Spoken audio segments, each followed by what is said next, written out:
이 시편의 내용을 이게 모아놓았던 분이 기록해 놓은 것처럼 다윗이 그의 아들 압살롬을 피할 때 지은 시다. 우리 압살롬으로부터 반역을 당하여서 다윗은 생명의 위협을 느껴서 맨발로 도망해야만 했습니다. 그래서 이스라엘의 북동쪽 요단강 건너서 북동쪽으로 약 100km 이상을 도망해야만 했습니다. 그래서 거기서 감사하게도 레의 도움을 받아서 80대는 도움을 받아서 그가 거기서 생존하다가 하나님께서 압살롬을 징벌하신 후에 다시금 돌아온 사건이 이 압살롬을 피할 때의 사건입니다. 1절에서 이렇게 말하고 있습니다. 여호와여, 나의 대적이 어찌 그리 많이 증가하고 있는지요. 그러니까 실권을 상실하니까 그동안에 다윗에 대해서 악한 마음을 지녔던 사람들이 막 준동하는 것입니다. 나를 대항하여 많은 사람들이 일어나고 있는 중입니다. 현재 진행형으로 계속해서 일어나고 있는 중입니다. 나의 대적들이 얼마나 많은지요. 가장 큰 대적은 압살롬이겠고, 그 다음에 우리 사무엘하 15장 12절에 보시면 백성들이 또 압살롬 편을 들었습니다. 압살롬이 이렇게 성문에 들어올 때 기만과 선동으로 재판을, 야, 내가 왕이었으면 네 말이 맞는데 참 아쉽다. 이래서 백성들의 마음을 샀다고 하지 않습니까? 참 백성들의 마음을 사는 건 쉽습니다. 자기 편을 들어주는 것처럼 하면 사람들이 거기다가 마음을 주고 표도 주는 것입니다. 어리석은 백성들이었습니다. 그 다음에 시므이가 꺼져버려라 꺼져버려라, 이 비루한 자여 비루한 자여. 비루한 자가 무슨 뜻이냐면 가치 없는 자다, 이런 뜻입니다. 월스리스하다, 이 무가치한 자야 무가치한 자야, 이렇게 욕을 하면서 옆에 있던 장수들이 가서 죽여버릴까요? 했더니 내둬라, 하나님께서 허락하신 거 아니겠느냐 이래가지고 놓아줬던 그 시므이, 또 다윗 자신의 모사였던 아이도벨까지도 원수의 편에 섰었습니다. 정말 무수히 권력이 누수가 발생하니까 이제 다윗을 제적한 겁니다. 다윗은 낙담할 수밖에 없는 상황이었습니다. 정말 다윗의 생애를 보면 낙담해야만 될 때가 얼마나 많았는지 알 수 없습니다. 우리가 경험하고 있는, 또 경험했던 것과는 비교가 되지 않는 그러한 것들을 경험했습니다. 어느 정도였느냐, 2절에 많은 사람들이 나의 영혼에 대해서 하나님 안에서 그를 위한 구원은 없다. 심지어 하나님도 이제는 다윗을 구할 수 없다, 이런 뜻입니다. 많은 사람이 나를 대적하여 말하기를 그는 하나님께 구원을 받지 못한다 하나이다. 그럼에도 다윗은 하나님 안에서 지니는 확신, 하나님께서 나를 보호하실 것이다 라고 하는 확신을 노래로 표현할 정도였다. 참, 지금 맨발로 도망가는데 무슨 시편을 짓겠습니까? 노래를 짓겠습니까? 그런데도 노래를 지어 놓았습니다. 나중에 돌아오면, 회복되면 부를 것을 가정해서 지었는지 모르겠지만 그 상황에서 노래를 지었습니다. 저도 대학교 1학년 때, 고등학교 때 상황이 슬프면 막 힘들고 이거 이럴 때는 꼭 제가 일기를 써놨습니다. 하나님께서 극복해 하실 것이다, 하나님께서 이겨내게 하실 것이고, 내 이 기록이 나중에 훗날에 참 하나님께 영광이 될 것이다. 그랬는데 정말 그걸 합니다. 그때 1981년도 대학교 1학년 때, 또 2학년 때 이런 때 써놓은 일기를 보면 정말 감격이 아닐 수 없습니다. 오늘날과 같은 날을 주신 것이 너무나 기쁘고 감사합니다. 다윗도 그러한 마음으로 지었으리라, 이 생각이 듭니다. 3절 말씀에 그러나 당신 여호와는 내 주변에 내 주위의 방패요 영광이요 나의 머리를 드시는 분이십니다. 여전히 그들이 그렇게 말한다 할지라도 하나님이 누구신데 방패요 영광이요 나의 머리를 드시는 자시다. 너희들이 몰라서 그렇다. 하나님이 누구신데? 라고 외치고 있는 것입니다. 다윗은 하나님을 나의 영광이라 이렇게 말합니다. 땅 위에서 쫓겨가는 초라한 신세가 되었는지 모르겠지만 그는 자신의 영광이요 자신의 머리였던 하나님을 빼앗길 수는 없다. 이런 마음의 각오를 하는 것입니다. 하나님은 여전히 나의 영광이시고 방패이시다. 그가 그렇게 부르짖고 있었을 때에 하나님께서 4절에 여호와께 부르짖으니 그의 성산에서 응답하시는도다. 시온으로부터 자신에게 응답하셨다. 응답하실 것이겠다. 하실 것이다 라고 하는 것이겠지요.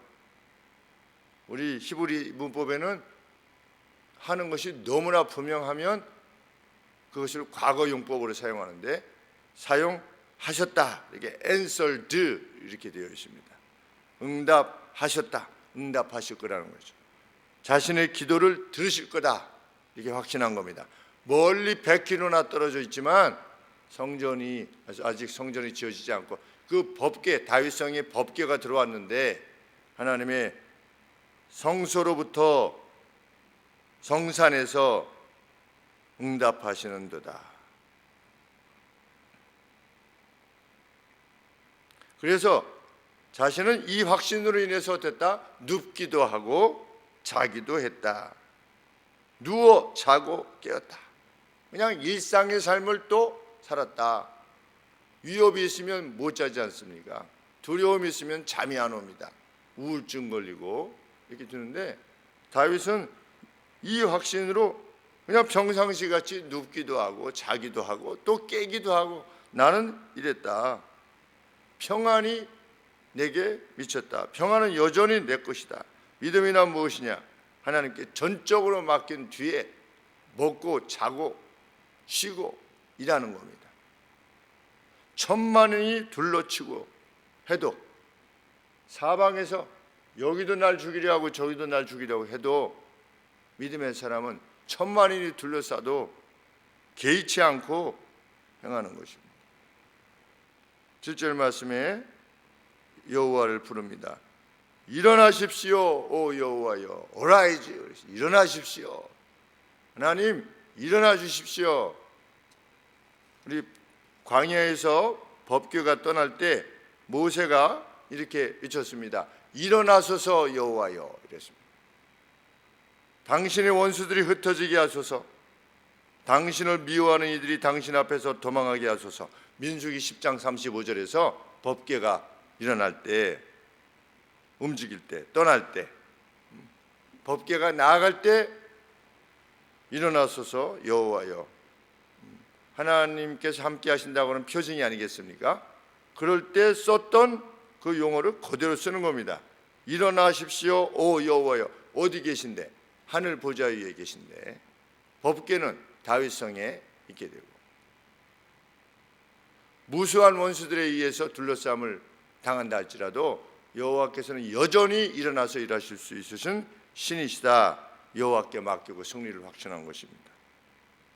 그런데 이러한 확신은 7절 말씀해 보시면 주께서 나의 모든 원수의 뺨을 치시며 악인의 일을 꺾으셨나이다. 과거에 경험했던 것이라는 겁니다. 하나님의 승리. 여호와의 말씀은 정미하니 이런 표현이 있습니다. 정미하는 것은 무슨 뜻이냐? 테스티드 됐다. 이미 테스트 된 것이다. 과거에부터 본인의 생애뿐만 아니라 본인 이전의 믿음의 성도들의 삶 가운데서 이미 테스트가 끝난 것이다. 이런 뜻이 여호와의 말씀은 정미하다 이런 뜻입니다. 스스로입니다.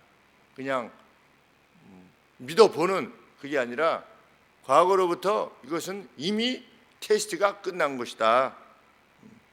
주께서 나의 모든 원수 뺨을 치셨으며 악인의 일을 꺾으셨습니다. 들에서부터 다윗은 경험하지 않았습니까? 그 양을 지킬 때 짐승들이 왔을 때 이미 경험했고, 골리앗 이거 다 경험했고,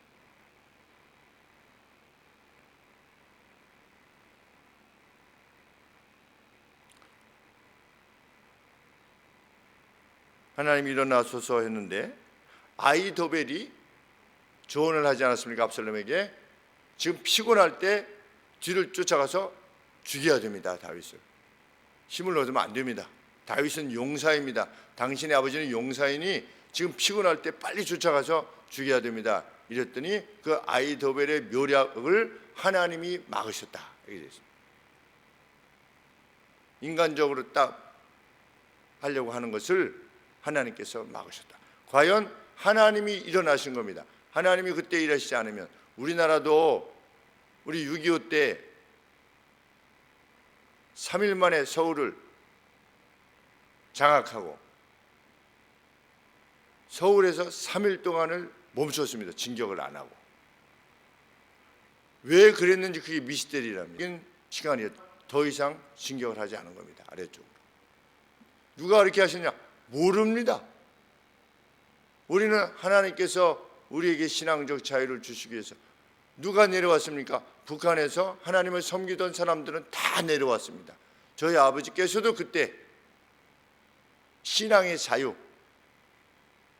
이것 때문에 전혀 알지도 못하는 땅으로 내려오시는 것이죠. 황해도에 사시다가.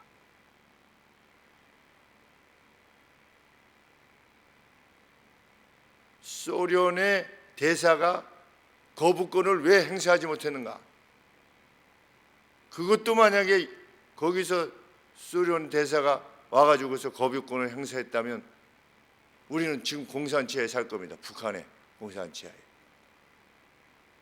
그런데 참 우리가 그 역사의 순간순간을 보면 참 기가 막힌 일들을 통해서 하나님께서 우리에게 신앙의 자유를 주시고 인간으로서의 자유, 이것을 허락하셨다는 것, 그것만 생각해도 우리는 오늘 정말 기쁘고 감사하게 오늘을 살 수 있을 것입니다. 우리가 의를 추구하다가 재난에 직면하게 되면 안개 정도로 여겨야 되겠습니다. 안개가 우리를 해칠 수 있습니까? 캄캄하니까 안 보이는 것 같지만 잠시 뒤에 아침이 되면 안개는 이내 거치고 아무것도 우리에게 행하지 못합니다. 그러나 어린아이들 같은 경우 보면 안개 낀 날 보면 두려워합니다.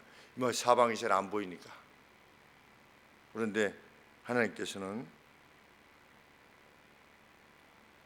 더 이상 그에게 구원이 없다라고 하는 상황 가운데서도 그렇게 다윗이 치부되었었습니다. 그러나 하나님께서는 그러한 다윗을 건져내셨습니다. 여호와가 누구냐 도대체 라고, 여호와가 누구신데 니네들이 감히 나를 구원하실 수 없다느니 이제는 네가 끝장났다느니 그렇게 말할 수 있느냐라고 하는 기백으로 나아간다면, 하나님을 신뢰하고 나아간다면 하나님께서 그러한 자기 백성을 건져내실 것입니다. 일생 동안 하나님이 그리 행하실 겁니다. 나는 어떻게 하나? 하나님이 또 행하시는 바가 있다는 것을 우리가 믿고 오늘을 눕고 자고 일어나는 우리가 되기를 소원합니다. 기도하겠습니다. 하나님 아버지, 재난의 직면에서도 흔들리지 않았던 믿음의 사람의 모습을 보게 됩니다. 노래까지 지어서 하나님께 찬양과 영광을 돌리며 호소했던 것을 보게 됩니다. 하나님, 우리 역시 같은 길 가게 하여 주시기를 소원합니다. 이 땅을 위하여서 기도하며 교회와 또 저희 각각의 가정을 위하여 기도할 때 하나님 능히 들으시는 하나님이시라 있사오니 우리를 인도하여 주시옵소서. 예수님의 이름으로 기도합니다. 아멘.